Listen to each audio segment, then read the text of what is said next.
하루 중에 오후 2시가 제일 힘드는 시간입니다.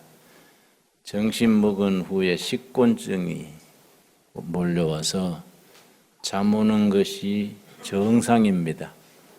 안 좋은 사람은 비정상이고요. 이 시간이 탁 졸리게 마련입니다. 지금 2시 15분인데 55분까지 45분 시간 정하고 성경 공부를 하겠습니다. 성경 공부는 자꾸 길어져요. 공부하다 보면은 자꾸 이어져서 3시 넘어도 계속 하니까 딱 시간을 정하고 하도록 하겠습니다. 또 많이 해놓으면 기억도 못하고 나가면서 교회 문 나서지 말자 잊어버려요. 그러니까 좀 간결하게 핵심으로 하겠습니다. 이사야서를 공부 중인데 이사야란 말 자체가 여호와는 나의 구원이시다. 그래서 이사야서를 공부할 때 가장 중요한 것, 이사야서를 공부하는 가장 큰 목적, 가장 중요한 것, 가장 핵심이 되는 것, 딱 한 가지가 있습니다. 하나님의 사람 선지자 이사야를 통해서 오실 메시아 그리스도를 만나는 것, 이것이 이사야서를 공부하는 요점입니다. 중요하니까 다시 말씀드립니다. 공부할 때 요점을 파악하는 게 중요합니다. 요점. 그래서 이사야서는 66장으로 되어 있는데 이사야서를 공부하는 가장 큰 목적, 가장 중요한 요점 뭐냐? 하나님의 사람 이사야를 통해서 오실 메시아를 만나는 것, 이것이 이사야서를 공부하는 요점이 됩니다. 이사야 속에는 예수님이 2번 오시는 이야기가 한 책에 들어있습니다. 첫 번째 오시는 이야기를 예수님의 초림, 바로 성탄절의 주인으로 오신 갈릴리 나사렛에서 태어나신 예수님, 예수님의 초림입니다. 두 번째는 왕중왕으로 재림하시는 예수님, 이건 재림입니다. 재림. 초림과 재림이 이사야서 한 권 속에 다 들어 있습니다. 예수님의 초림에 대해서는 고난의 종으로 오십니다. 이사야서 53장 2절 3절, 이사야서 53장 2절 3절이 초림으로 오시는 예수님, 고난의 종으로 오시는 예수님. 지난 시간에도 말씀드렸습니다마는 유대인들의 비극이 뭐이냐? 유대인들은 메시아를 그렇게 기다리면서, 지금도 기다립니다. 기다리면서 왕중왕으로, 백만 대군을 거느린 왕중왕으로 오실 메시아를 기다렸습니다. 그러나 예수님 오시기 700여 년 전에 이미 이사야는 아니다. 고난의 종으로 초라한 모습으로 그렇게 오신다. 누누이 예언을 했는데 그 예언이 마음에 안 드는 거예요. 메시아가 어떻게 그렇게 올 수 있냐. 백만 대군을 거느리고 슈퍼스타로 오셔야지. 우리가 그런 메시아, 그렇게 무능하고 힘없고 초라한 메시아를 우리가 어떻게 맞을 수 있느냐, 이런 생각이 유대인들의 비극입니다. 53장 2절, 그는 오실 메시아 그리스도는 주 앞에서 자라나기를 연한 순 같고 마른 땅에서 나온 뿌리 같아서 고운 모양도 없고 풍채도 없은즉 우리가 보기에 흠모할 만한 아름다운 것이 없도다. 보잘것없는 미미한 모습으로, 초라한 모습으로 오신다. 유대인의 마음에 들택이 없지요. 그런 메시아를 우리가 그렇게 수천 년 동안 기다리겠냐? 그런 마음이 밑바닥에 깔려 있는 겁니다. 그래서 3절 그는 멸시를 받아 사람들에게 버림받았으며 간고를 많이 겪었으며 질고를 아는 자라 마치 사람들이 그에게서 얼굴을 가리우는 것 같이 멸시를 당하였고 우리도 그를 귀히 여기지 아니하였도다. 그러니까 예수님이 전년 주목받을 만한 슈퍼스타로 오시는 것이 아니다. 예수님의 초림에 대한 예언입니다. 그래서 특별히 이사야서 53장 전체가 예수님의 메시아로 오실 예수님, 그러니까 메시아 예언장 그럽니다. 이사야서 53장 전체입니다. 그리고 오셨다가 자기들의 기대에 어긋나니까 십자가에 못 박아 죽었지요. 그러면서도 긴가민가해서 예수님이 마지막 잡혀서 죽으시기 전에도 유대인들이 묻습니다. 그대가 오실 메시아냐? 예수님이 침묵하셨어요. 그런데 예수님이 그렇게 죽으시고 묻히시고 부활하신 후에 40일간 제자들과 같이 지내시고는 사도행전 1장에서 감람산은 올리브 가수원을 감람산이라 그럽니다. 올리브 가수원에서 승천하셨습니다. 승천하시는 예수님을 120여 명이 모여서 환송을 했습니다. 120여 명 보시는 데서 예수님이 승천하셨지요. 그 길로 흩어지지 아니하고 마가 다락방에 들어가서 열심히 기도했는데 기도하는 중에 오순절 명절이 온 줄도 모르고 기도하고 있는데 오순절에 성령이 불로 강림하셔서 온 장례가 뜨겁게 성령의 바람 속에 체험을 하고 그게 교회가 시작이 된 거지요. 교회의 머리가 되신 예수님인데 다시 예언을 따라 재림하십니다. 60장 1절입니다. 이사야 60장 1절에 두 번째 재림하시는 예수님은 왕중왕으로 오시는 거죠. 슈퍼스타로 오시는 거지요.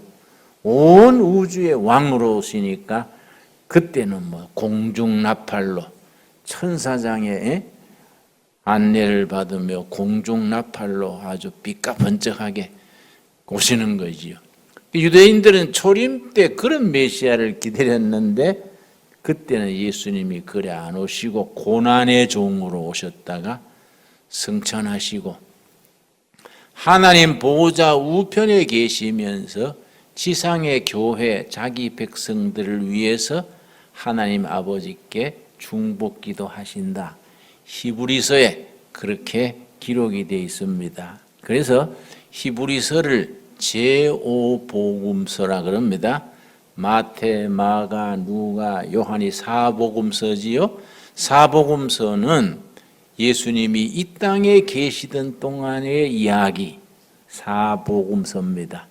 근데 제5복음서라는 히브리서는 예수님이 승천하셔서 하나님 보호자 우편에 계시면서 지상의 자기 백성들을 교회를 위하여 하나님께 중보기도 드리시는 그 예수님이 하늘 보호자에 계시는 예수님, 그 제5복음이라고 부릅니다.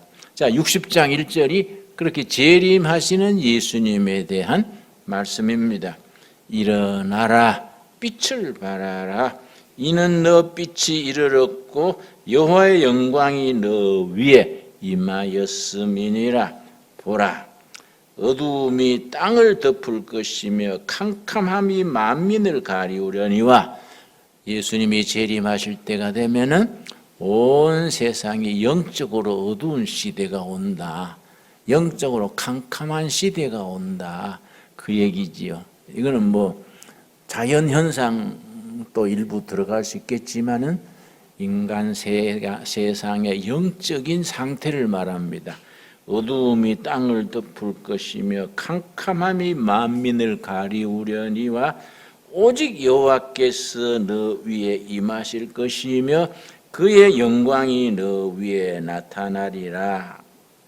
나라들은 너 빛으로 왕들은 비치는 내 광명으로 나오리라. 온 우주의 빛으로 왕중왕으로 오시는 재림하실 예수님을 일러줍니다. 그래서 이사야서는 처음부터 마지막까지 계속 오실 메시아 예수 그리스도를 늘 일러줍니다.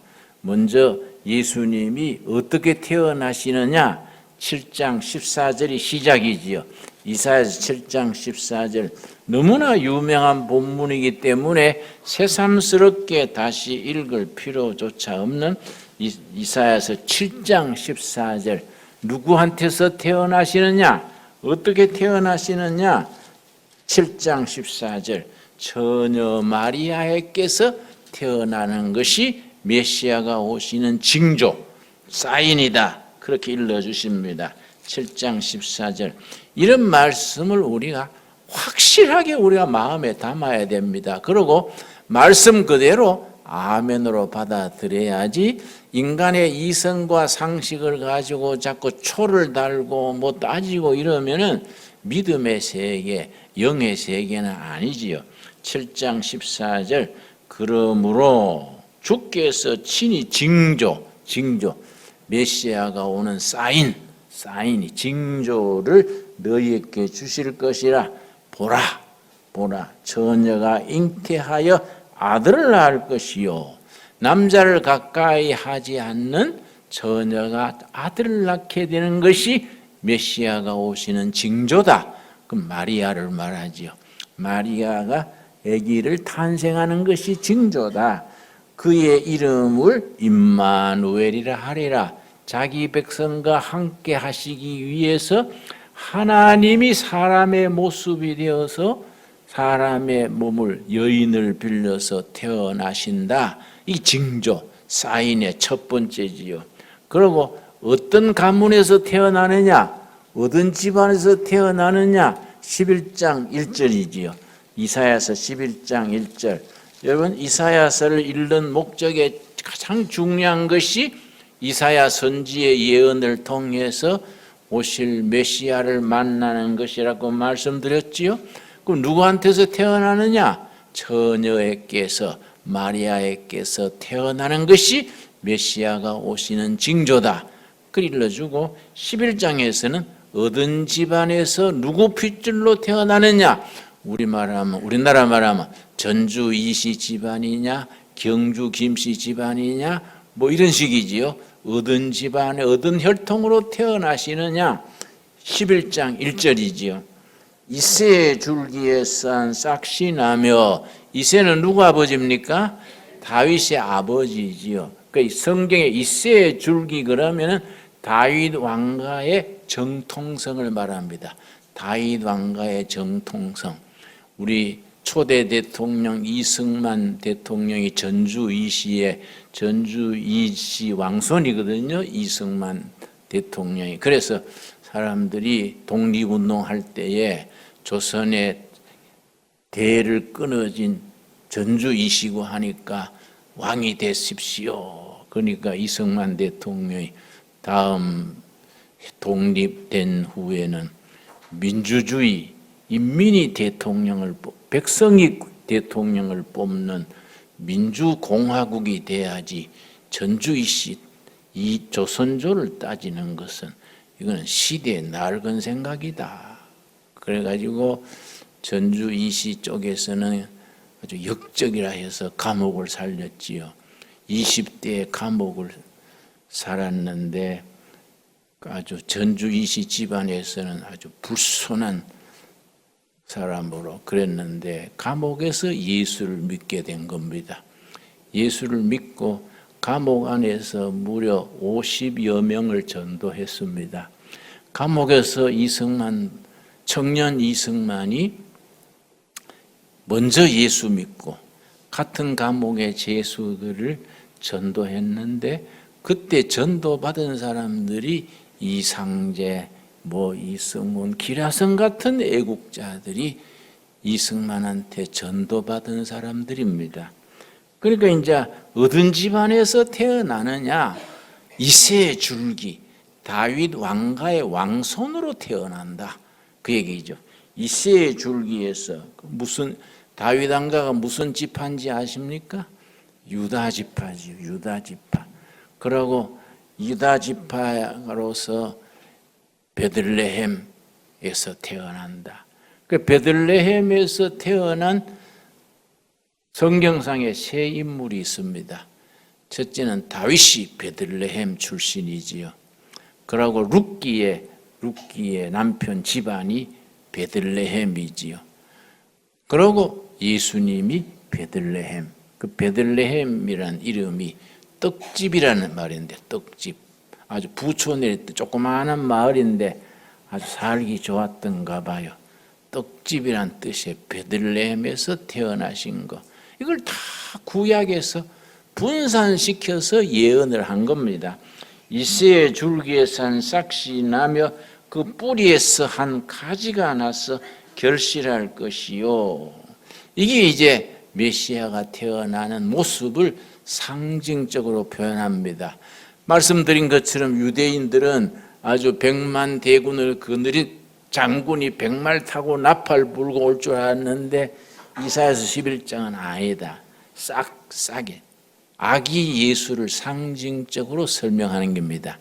싹이다, 싹. 어린 아이로 태어나서 뿌리 내리고 줄기 뻗고 열매 맺는다. 그래서 큰 나무를 이룬다. 그 유대인들의 하나님 나라에 대한 개념과 예수님의 개념은 정반대지요. 유대인들은 하나님의 나라를 큰 나무, 큰 당나무, 새들이 깃들고 나그네들이 밑에서 안식을 하는 큰 나무로 하나님의 나라를 그렇게 생각을 했는데 예수님은 발상이 다르죠. 아니다. 겨자씨만한 씨앗으로 나서 싹을 틔우고 뿌리 내리고 세월 속에서 하나님의 나라가 자라는 그 과정, 그걸 강조를 하신 겁니다. 그 개념이 다르지요.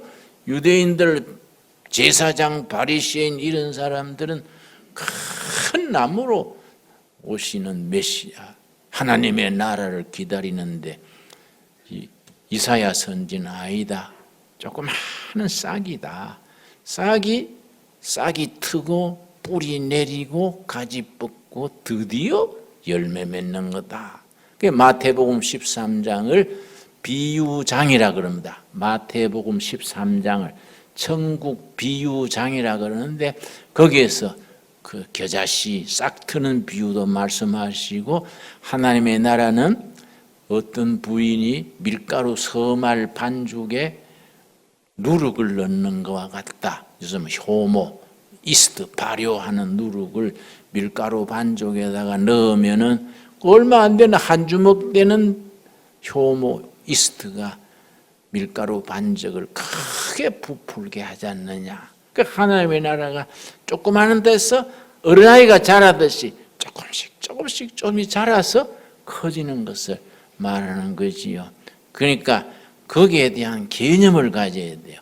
하나님의 나라는 대교회로 큰 일 많이 하고 유명한 사람들이 모여서 빛과 번쩍하고 그런 식이 아니고 아주 어린 싹으로 싹을 틔우고 뿌리 내리고 세월 속에 부러질 듯 꺼질 듯 사그라질 듯 그러면서 자라서 어느 날 세월 속에서 큰 나무를 이룬다.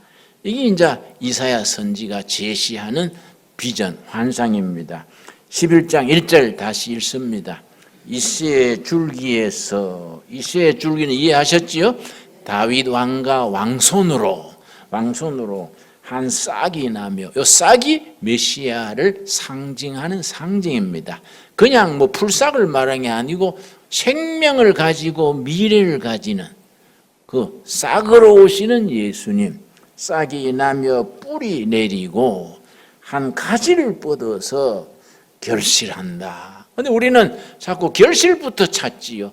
열매부터 찾습니다. 그런데 성경 이사야 선지가 구약의 예언자들 예수님이 선포하신 하나님의 나라 메시아는 그런 스타일이 아니에요.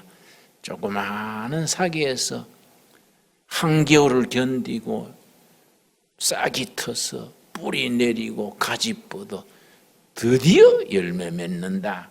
그리고 그 오시는 메시아는 어떤 분이시냐? 그 메시아의 그 품격 2절 3절입니다. 2절 3절.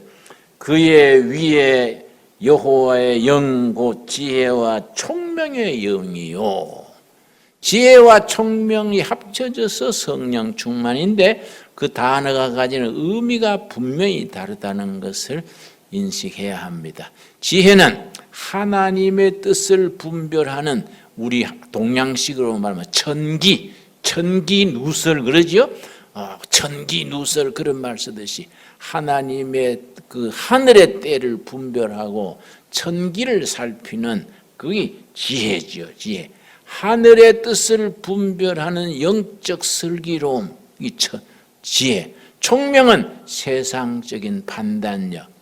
우리나라 지도자들이 이런 걸 좀 깊이 묵상 중에 배웠으면 좋겠어요. 지금 우리 문 대통령 정부가 열심히 하려고 애를 열심히 쓰는데 뭐 북한으로 미국으로 다니면서 얼마나 했습니까? 그런데 아직 미숙한 게 많은 거예요.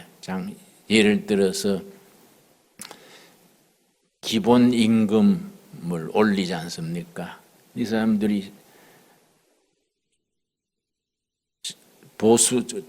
진보 정권이 이상주의니까 노동자들을 잘해줘야 된다. 기본 임금을 27%를 올린 거이지요. 세계사에 그런 게 없습니다.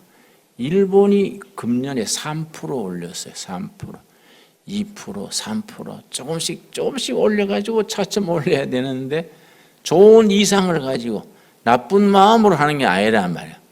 밑바닥 노동자들을 잘해줘야 된다. 27% 올리고 나니까 이게 문제가 되는 거야. 중소기업이 사람을 쓰지를 못하는 거야. 겨우겨우 유지하는데 임금을 갑자기 27% 올리고 나니까 적자 되는 거예요. 적자. 이게 뭐냐? 지식이죠. 지식. 지혜와 총명이 이상은 좋은데 세상적인 판단력이 약한 거예요. 그러니까 다시 바꾸려고 해도 그렇고 계속 하려니까 오히려 직장이 빡 줄어들고 그래서 국가 예산으로 뭐 2종가 세워가지고 정부에서 보조해 준다. 그것도 참 이상해요. 그 세금 낸 긴데 그걸 가지고 또 보조해 주는 것도 이상하지요? 총명이죠. 총명. 그래 지혜와 총명 합친 것이 성령 충만이지요. 우리 같은 성직자들은 지혜와 총명 중에 어느 쪽이 소중합니까?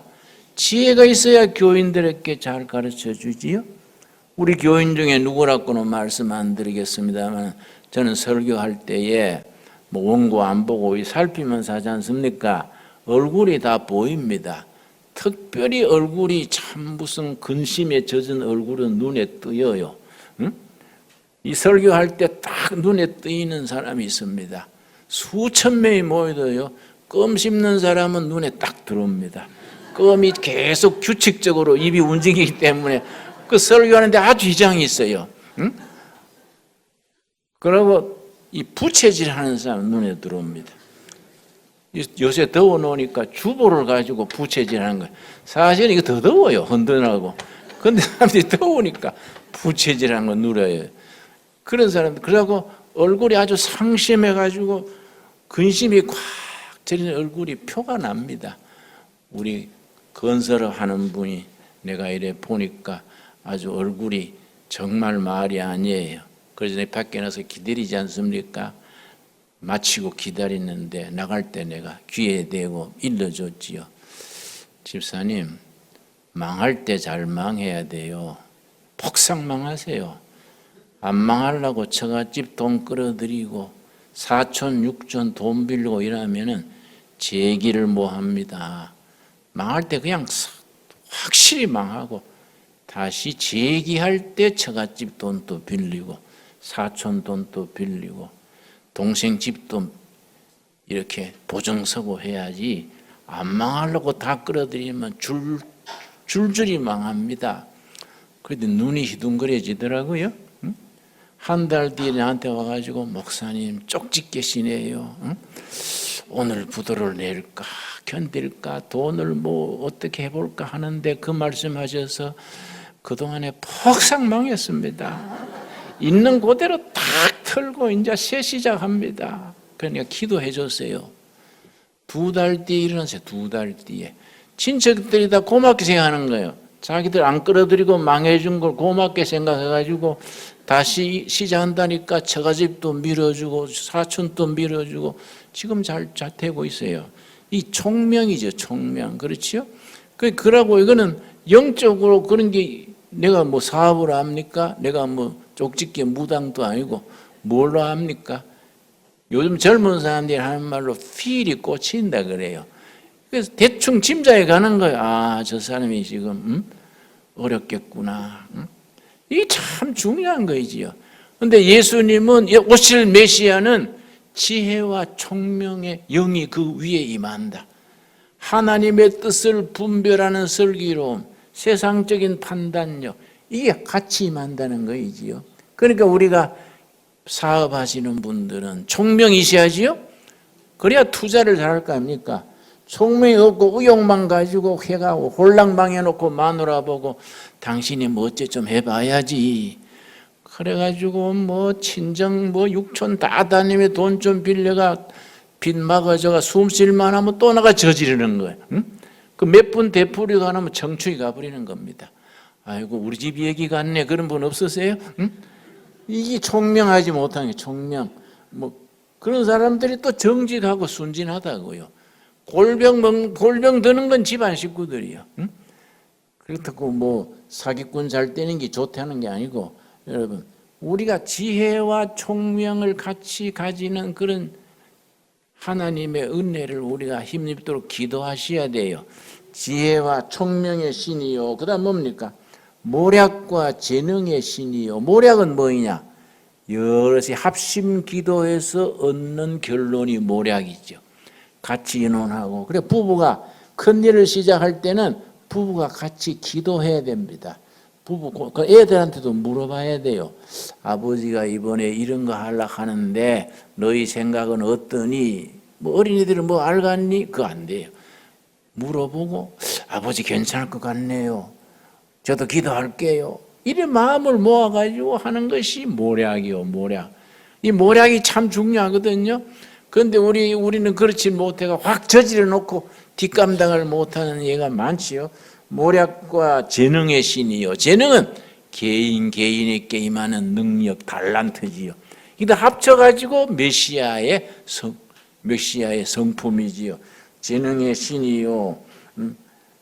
여호와를 지식과 여호와를 경외하는 영이 강림하시리니 메시아는 이런 분이다.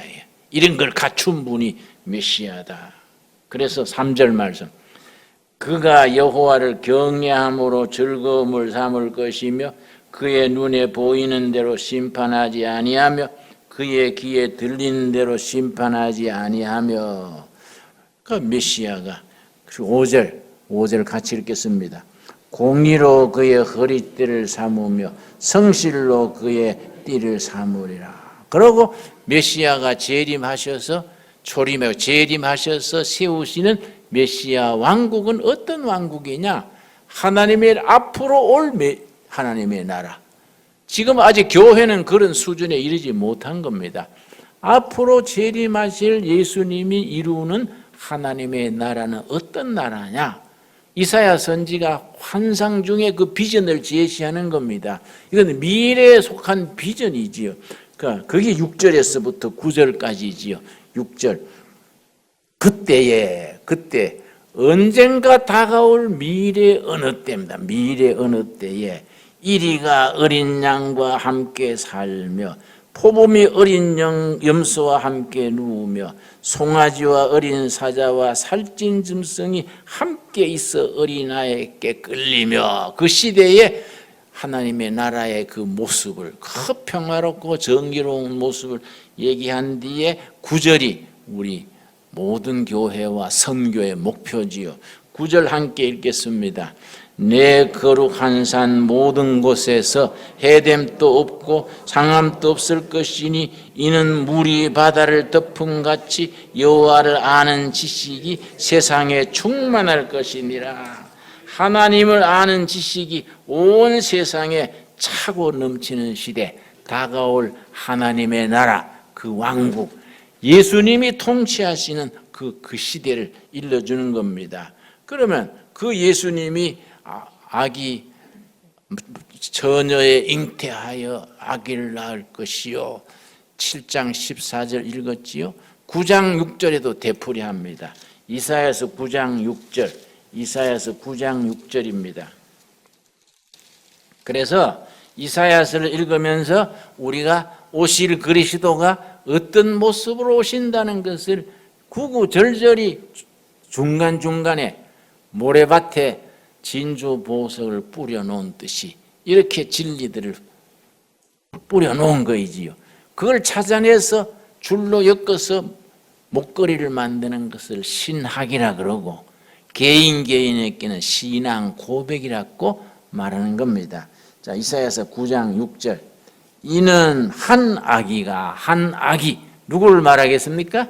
메시아 예수님이지요. 한 아기가 우리에게 낳고 한 아들을 우리에게 주신 바 되었는데, 그의 어깨에는 정사를 메었고 모든 정권이 아기 예수 어깨 위에 걸려 있다.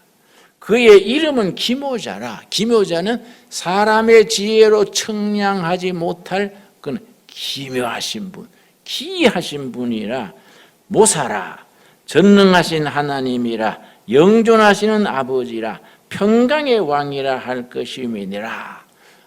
오실 메시아는 이런 분이다. 그런데 올 때는 어린 아기로 조그마한 싹스로 오는데, 이 나무가 자라듯이 밀가루에 누룩이 속에서 부풀듯이 세월 속에 자라서 이런 그리스도의 왕국을 이루신다.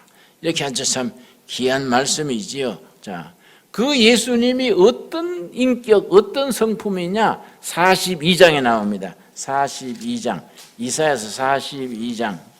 그런데 우리가 평소에 이사야서든 예언서를 읽으면서 그런 예수님에 대한 그 성품, 출신, 모든 것을 바로 보지 못하고 지나가니까 성경이 지루해지고 깊이 들어가지를 못하는 겁니다. 그 예수님과 나의 신앙 고백과 연결이 돼야 돼요.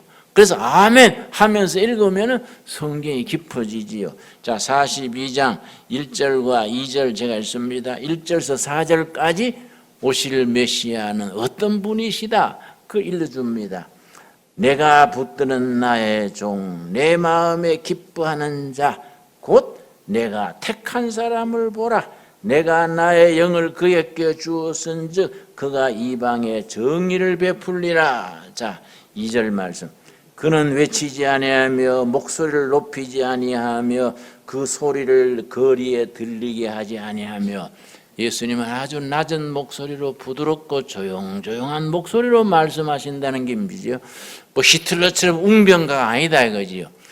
그래 누가 나한테 목사님은 다 좋은데 목소리가 너무 낮아요. 그래서 뒤에 있으면 잘 안 들려요. 그래서 그럼 앞자리에 좀 나오세요. 나는 조용조용하는 것이 예수님의 스타일인데요. 내가 목사가 예수님 스타일로 조용조용 그래 얘기해야지. 우리 소리가 밖에 들리는 거는 그는 히틀러 스타일이지. 그거는 예수님의 스타일이 아니다 이거요. 응? 나 계통이 예수님인데 그 계통을 하는데 그 앞에 나와서 들으세요. 꼭 보면 뒤에 앉아가지고 안 들린다 그래요. 여러분, 예수님이 이런 분이다. 이거 이렇게 소곤소곤 조용조용히 목소리 크게 안 한다는 거예요. 자, 3절 말씀. 그 예수님이 하시는 일이 뭐이냐? 막 책망하고 뭐 성결하 그러고 막 그렇게 되는 분이 아니다. 그지? 상한 갈대를 꺾지 아니하며 꺼져가는 등불을 끄지 아니하고 진실로 정의를 시행할 것이며, 예수님은 한 영혼 한 영혼 상한 심령을 소중히 여긴다. 상처받은 영혼을 품어주고 꺼져가는 등불도 아끼고 꺼지지 않도록 품에 품어주는 분이 메시아시다. 아까 말씀드렸듯이 유대인들은 그런 메시아가 마음에 안 드는 거예요. 뭐 그렇게 박력 없고 뭐 쪼잔하 이거 그렇게 그런 메시아가 뭐 되겠냐? 예수님이 그런 메시아가 왔는데 십자가에 못 박은 거지요. 근데 실제 이사야는 그런 예수님을 몇백 년 전에 먼저 선포하신 겁니다. 그럼 그 사람들이 이사야서를 열심히 읽었으면 짐작을 해야 될 텐데 눈이 가리워지면 안 보이는 거이지요. 그래서 나는 이 이사야 42장 3절을 굉장히 좋아합니다. 예수님의 성품이 뭐 우렁차게 박력 있게 큰 일을 해제치고 그런 스타일이 아니다. 3절 같이 읽겠습니다. 상한 갈대를 꺾지 아니하며 꺼져가는 등불을 끄지 아니하고 진실로 정의를 시행할 것이며. 자, 4절. 그렇다고 해서 약한 분이 아니다. 끈기 있고 이거는 뭐 끝까지 자기 사람을 사랑하시는 예수님의 인내와 예수님의 끈기를 4절에서 일러주는데, 그는 쇠하지 아니하며 낙담하지 아니하고 세상의 정의를 세우기에 이르리니 섬들이 그 교훈을 앙망하리로다. 42장 1절에서 4절까지 메시아의 모습을 이렇게 간접으로 일러주는 겁니다. 그런데 그 예수님이 고난당하시고 죽으시고 부활하실 것을 간접적으로 예언한 부분이 이사야에서 나오는데 25장 8절이지요. 이사야서 25장 8절에 죽은 후에 부활하실 예수님에 대해서 25장 8절에 일러줍니다. 그러니까 이런 속에 담겨 있는 영적인 교훈, 영적 의미를 우리 마음에 잘 새겨야 하는데 그렇지를 못할 경우가 많지요. 자, 25장 8절 말씀. 사망을 영원히 멸하실 것이라. 예수님이 오셔서 하시는 일이 사망 권세를 없이 하시고 승리하신 거지요. 사망을 영원히 멸하실 것이라. 주 예수께서 모든 얼굴에서 눈물을 씻기시며 자기 백성의 수치를 온 천하에서 제하시리라. 여호와께서 이같이 말씀하셨느니라.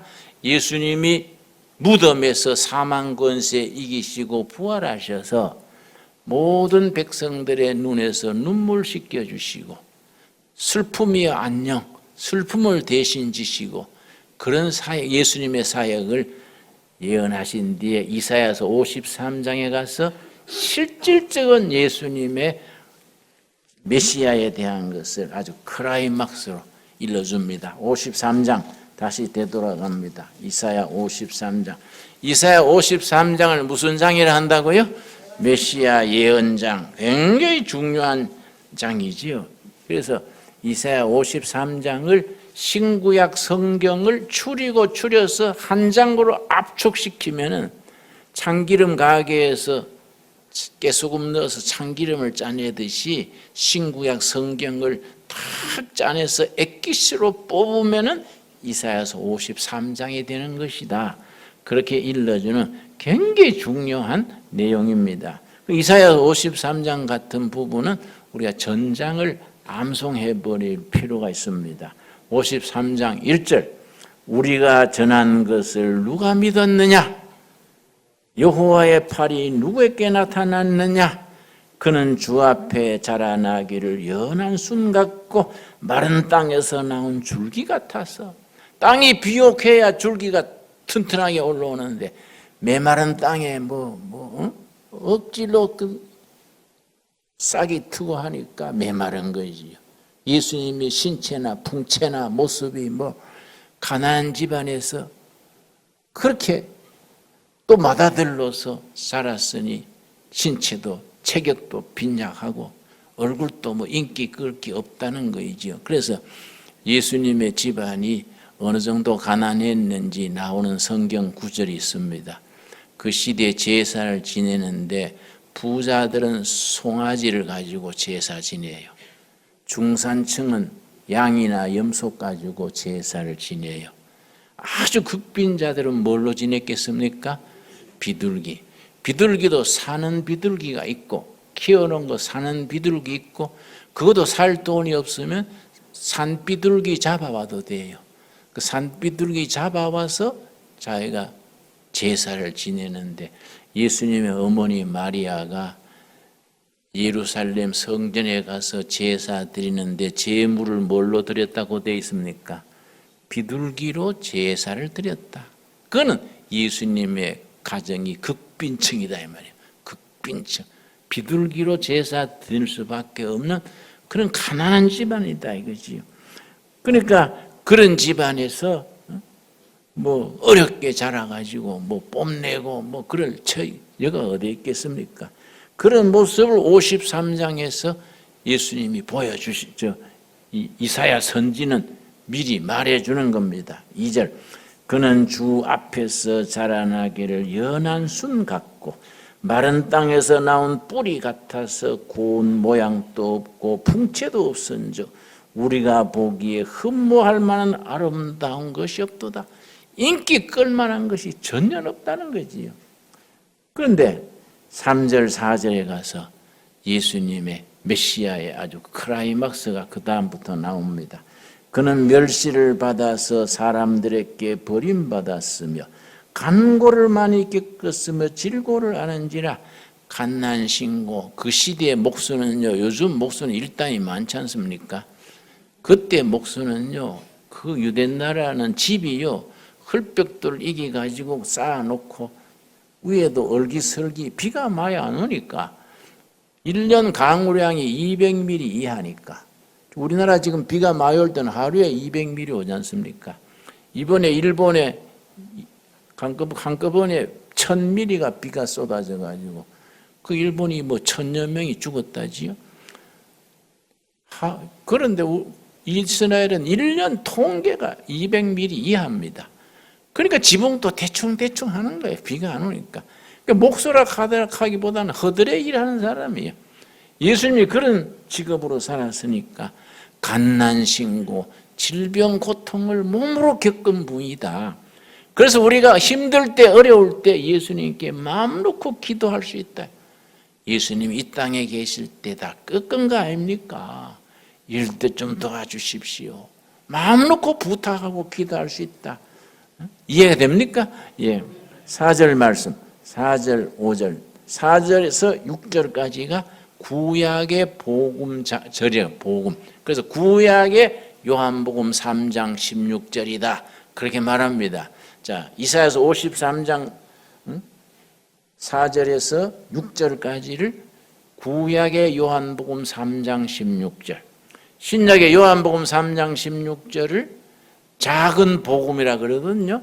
요한복음 3장 16절 아시지요? 하나님이 세상을 이처럼 사랑하사.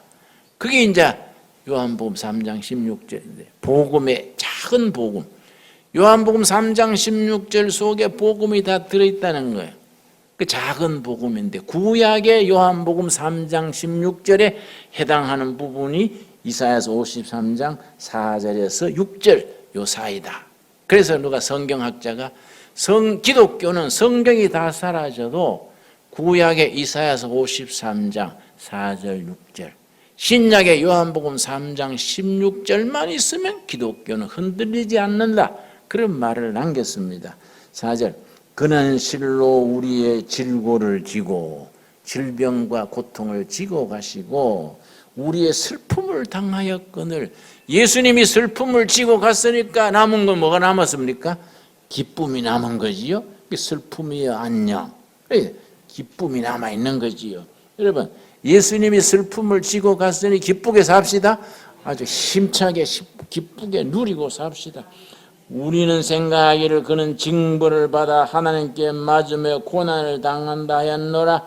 그가 찔림은 십자가에서 로마 병정들한테 창으로 꿀이 찔렸지요. 그가 찔림은 우리의 허물 때문이요 내 때문에 찔리셨다. 그가 상함은 우리의 죄악 때문이라. 그가 징계를 받음으로 우리는 평화를 누리고 그가 채찍에 맞음으로 우리는 나음을 입었도다. 아멘 하십니까? 예수님이 당하시고 채찍 맞고 죽으셨기 때문에 우리는 회복이 됐다. 나음을 입었다. 선포지요. 그래서 6절이 결론이죠. 결론. 우리 6절을 같이 읽겠습니다. 우리는 다 양 같아서 그릇 행하여 각기 제 길로 갔거늘 여호와께서는 우리 모두의 죄악을 그에게 담당시키셨도다. 아멘이 됩니까? 예, 6절이 말하자면 예수님이 하신 일의 완성이지요. 우리는 양 같아서 제 길로 각기 제 길로 갔는데 여호와께서 우리 모든 허물과 죄를 어린 양, 유월절 어린 양 예수님께 우리 죄를 다 담당시키셔서 그 죄를 지고 십자가에 죽게 하셨다. 우리는 죄에서 해방되고 병에서 나음받고 슬픔에서 벗어나서 기쁨을 누리고 사는 것이다. 이게 이사야서 53장의 핵심입니다. 오늘 거기까지 공부하겠습니다. 기도하겠습니다. 주님 감사합니다. 나의 날이니 거룩히 지키라 하신 뜻을 받들어 우리가 거룩함으로 성수주의를 합니다. 예배 드리고 식사 또 성도의 공동 식탁을 나누고 이제 성경 공부 이사야서에 나타나는 메시아에 대한 글을 하나하나 살폈습니다. 우리의 구주 되신 예수님, 메시아 되신 예수님, 우리의 슬픔을 지고 가시고 허물을 지고 가시고 우리 병을 지고 가신 예수님 찬양합니다. 예수님이 지고 가셨음을 아멘 하면서 우리가 주신 복을 건강을 누리고 살게 하여 주시옵소서. 예수님 이름 받들어 기도드려 사옵나이다. 아멘.